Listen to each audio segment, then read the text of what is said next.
मेरा नाम यशराज सिंह, मैं कक्षा 7 में पढ़ता हूँ और मेरे विद्यालय का नाम स्वामी विवेकानंद इंटर कॉलेज सौरैया। दैनिक जागरण संस्कारशाला। आवश्यक है संबंधों में स्थायित्व। समायरा को हर बेहतरीन चीज़ बेस्ट लोग पसंद आते हैं। अपनी मम्मी और पापा को बेस्ट मॉम डैड बोलती रहती है। बेस्ट शब्द को जुमले की तरह बोलती रहती है। कोई काम अच्छा हुआ तो कहेगी बेस्ट। उसे अपने दोस्त भी बेस्ट क्वालिटी के लिए चाहिए। इस बेस्ट की चाहत उसे स्थिर नहीं रहने दे रही। उसने अपने कई अच्छे दोस्त खो दिए हैं। उसकी मम्मी कई बार टोक चुकी है, बेबी है रवैया उचित नहीं मेरे में है। तुम इतनी जल्दी दोस्त बदलती हो। मम्मी देख रही थी कि आए दिन समायरा दोस्त बदल रही है। कल तक रियांशी बेस्ट फ्रेंड थी, आज माही के करीब है।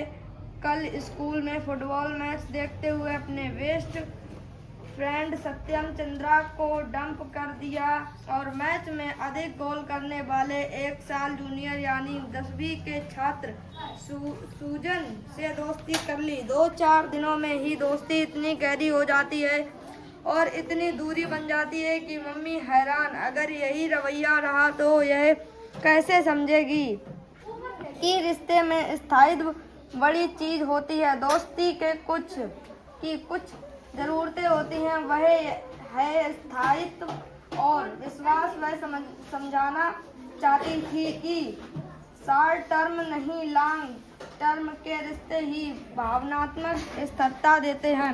आजकल के बच्चे क्या समझ पाएंगे इन मूल्यों को। वह बैठकर इत्मीनान थी, लेकिन उसने एक रील मम्मी को भेजकर सन्न कर दिया है। रील में रिलेशनशिप के कई प्रकार बताए गए थे। कुछ शब्द तो सुने ही नहीं थे। उसने लिखा था नैनोशिप और माइक्रोशिप के दौर में जी रहे हम। इट्स जो कूल। मम्मी इन शब्दों के मायने खोजने लगी। उन्होंने समायरा से पूछने का फैसला किया, समायरा ये नैनोशिप और माइक्रोशिप क्या है? मम्मी ने पूछा। समायरा ने मुस्कुराते हुए कहा, मम्मी आप नहीं समझेंगी, ये नए जमाने की बातें हैं। मम्मी ने कहा, मैं समझाना चाहती हूँ, तुम मुझे समझाओ। समायरा ने कहा, मम्मी नैनोशिप का मतलब है छोटे और गहरे रिश्ते, जबकि माइक्रोशिप का मतलब बहुत ही छोटे और अस्थायी रिश्ते। मम्मी ने कहा, ओह तो तुम ऐसे रिश्तों में विश्वास करती हो? समायरा ने कहा, हाँ मम्मी, यह हमारे समय की ज़रूरत है। मम्मी ने सोचा कि यह विषय गहराई से चर्चा करने योग्य है। उन्होंने अपने पति उदित बोरा, जो एक चैनल में पत्रकार एंकर थे, की मदद लेने की सोची। वह अत्यंत व्यस्त थे, लेकिन बेटी पर जान छिड़कते थे। शायद उनके समझाने से बात समझ में आ जाए। उदित किसी भी मुझे पर सच्ची घटनाओं और अनुभव के आधार पर बात करने में माहिर थे। वह ही समायरा को समझा सकते थे कि रिश्तों में स्थायित्व व विश्वास का महत्व क्या है। उदित ने समायरा को ऑफिस से फोन किया। कुछ देर इधर उधर की बातें करते रहे। समायरा को लगा पापा की आवाज में पहले वाली खनक नहीं है। उसने चिंतित होकर पूछा, पापा मैं आपकी बेस्ट फ्रेंड हूँ, मुझे बताओ कोई बात है क्या? प्लीज पापा, मैं जब छोड़ने की सोच रहा हूँ। क्यों? कहा हो गया। आपका इतना अच्छा तो चल रहा है।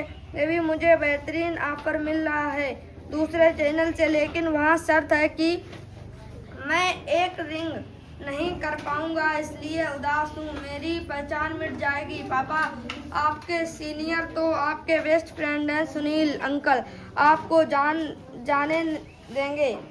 आप ऐसा कैसे कर सकते हैं? आपके इतने पुराने दोस्त हैं। सोच लो पापा, मम्मी से भी एडवाइस लो।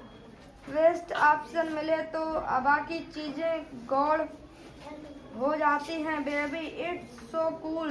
समायरा पापा की बातें सुनकर हैरान थी। सुनील अंकल तो पापा के पुराने दोस्त हैं। दोनों की दोस्ती ने ही यहाँ तक पहुँचाया है। चैनल को पापा उन्हें कैसे धोखा दे सकते हैं। वह पापा को रोक देगी। ऐसा ना करें। फोन रखने के बाद समायरा मम्मी को हाँफते हुए सारी बातें बताती है, साथ ही अपना मंतव्य रखते हुए कहती है, बेस्ट फ्रेंडशिप एक टाइम